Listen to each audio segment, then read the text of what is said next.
Welcome to Classroom 2 Courtroom. Here's your host, Scott Benton.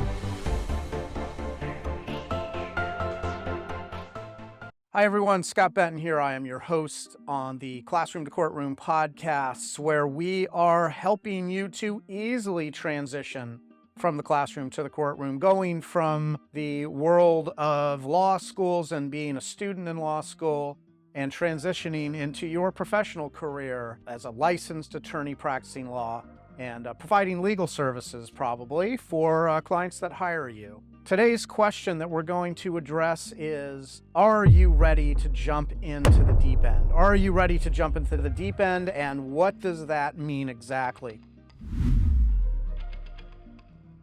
Well, when you start a new job, any job really, but in this case we're talking about starting at a law firm, and you are practicing law as an attorney for the first time, it's going to feel like every single day you have jumped into the deep end of the pool, and you're going to find yourself in this place over and over and over again. In fact, you're going to find yourself in this place in the deep end throughout your entire career. So you want to know how to navigate that. You want to know what tools you're going to need. You're going to know how to solve the issues that you're having when you find yourself in that knowledge gap where you don't know how to do something. It might be you come in and you're given a whole list of cases that you now need to start to learn, and you need to start to figure out where those cases are in the process, and you need to take them along the journey and do the next steps. And a lot of times you're going to find that you don't know how to do those next steps because you haven't done them before. And that could include things like conducting a deposition or conducting discovery for a case, maybe even going to a hearing, whether that's in person in a courtroom or online, or even going to a trial. Now, speaking of trials, there is a story of one of the attorneys who went to a hearing, or at least thought they were going to a hearing, and it turned out that it was a full-blown trial that they were in. But they didn't know that they were in a trial until the judge said, please call your first witness. Now, that's a really good example, and probably everybody's worst nightmare, of suddenly learning that you've been thrown into the deep end. So you need to know what to do in that moment that you realize you've been thrown into the deep end of the pool, or that you simply just stepped into it. I don't know if you've ever seen those videos, maybe on Facebook or on YouTube, where people are walking along a pool, maybe they're looking at their phone or doing something else, and they slip and they fall into the pool. And that's exactly what just happened to you. You realize that you're in a full-blown trial because the judge has just said, please call your first witness. So you need to know how to navigate those situations, because they will come up, hopefully not as drastic as being in a trial that you didn't realize you were in. But first and foremost, you need to know not to panic. That's always important, not to panic. You need to keep your mind clear because you need to stay nimble and you need to know what to do. Now, in cases where you can utilize your resources, such as going to other attorneys in your firm, or maybe paralegals or other law clerks or people that are familiar with the situation you're in, you can easily go and use those resources to help accomplish your goals. But what did this attorney do when he suddenly realized that he was in the middle of a trial? Again, everyone's worst nightmare. Well, he stayed calm, because that's what you need to do when you're splashing around in that deep end of the pool.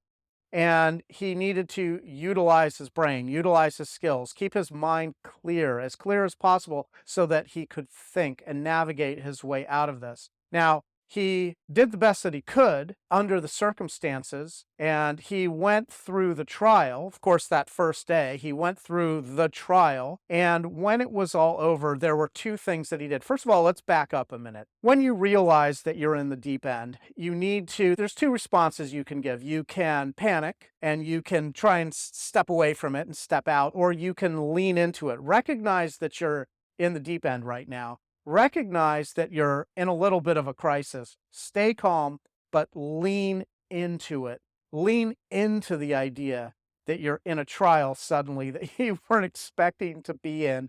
Lean into that idea. You don't want to betray your confidence. You want to maintain your posture, and you want to maintain that level of knowing and that level of confidence, because you're transferring that confidence to your client. you're transferring that confidence to the judge. Transferring, if there's a jury, you're transferring that confidence to a jury or opposing counsel, for instance, whoever else is in that courtroom. So you want to lean into it as opposed to recoil from it.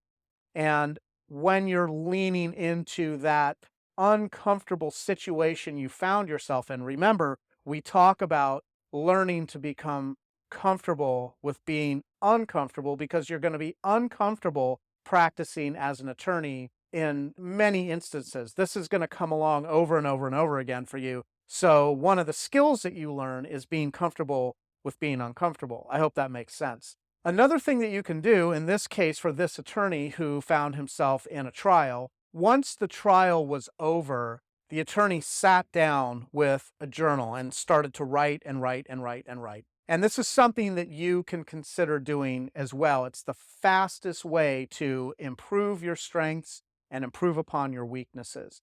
And in this journal, the attorney recorded everything that he had done correctly, that he felt went well, that he responded to appropriately. And then he made a separate list in this journal of all of the areas that he thought he could improve upon, because chances are that attorney is going to be in another trial, and then another trial, and then another trial. And this is how he improved his skill sets quickly, rapidly, efficiently, and well. He went to his journal every single time he had another trial or even a hearing and wrote down, reflected on that for a moment, and wrote down what he did well and what he could improve upon. And he shined a light on those weaknesses. He also shined a light on those strengths. It's important that we celebrate our wins. Whenever you have a win, you want to take a moment and celebrate it. But you also want to look at those areas that you can improve upon. And that's what this attorney was doing, especially after he found himself swimming around, splashing around, maybe drowning in the deep end when he learned that he was in a trial. And this is what you're going to have to do as well, because you're going to find yourself thrown into the deep end over and over and over again as well. You need to be able to develop the skill sets that are going to help you in those situations. You certainly don't want to panic. You don't want to betray your confidence and let anybody know that you are in an area that you're not so sure about right now. Where you have resources, you want to exploit those resources. Hopefully what you've done as you've begun in this law firm, as you've begun your legal career, maybe you're a couple years into it, maybe you're 3, 4, 5 years into it, something like that. But you want to have already built strong relationships, not only with the people in your own law firm, but people that are even outside of your law firm, maybe friends that you went through law school with that are practicing the same type of law or have a specialty that comes up. Sometimes in probate law, which is the area of the firm that I work in, probate law, there are several different areas that will come up from time to time. Maybe it's real estate law, because a lot of times probate, there are real estate assets that are a part of a particular case. So there's a lot of real estate law that will come up, and maybe you don't know everything that you need to know about real estate law, but you have a friend or a contact or a colleague, somebody that is in that field that you can contact. And so that's going to become a resource for you. Maybe there are other attorneys in your firm that do a lot of real estate related law associated with their cases. So you're going to want to go and ask them about something that you're dealing with in one of your cases.